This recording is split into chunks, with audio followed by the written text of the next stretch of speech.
Oui. Une intervention très courte.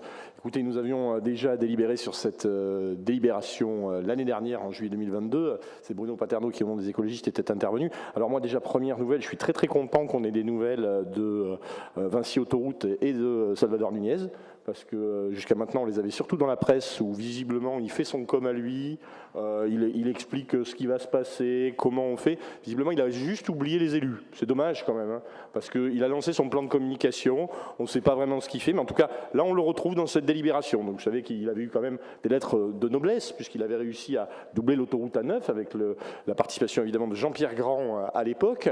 Et nous avons, avec le doublement de l'autoroute A9, évidemment aucun problème de régler et 20% de circulation en plus.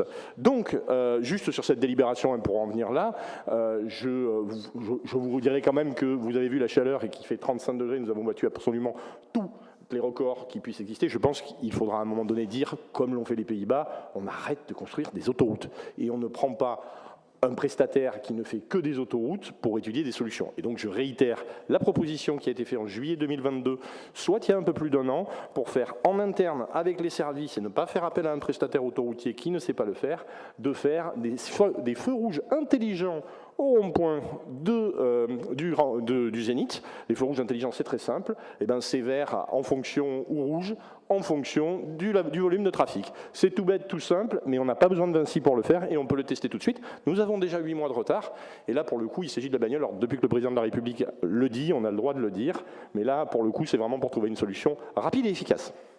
Merci, Monsieur Reynaud. D'autres interventions? Je mets aux voix. Qui est contre? Qui s'abstient? Qui ne prend pas part au vote?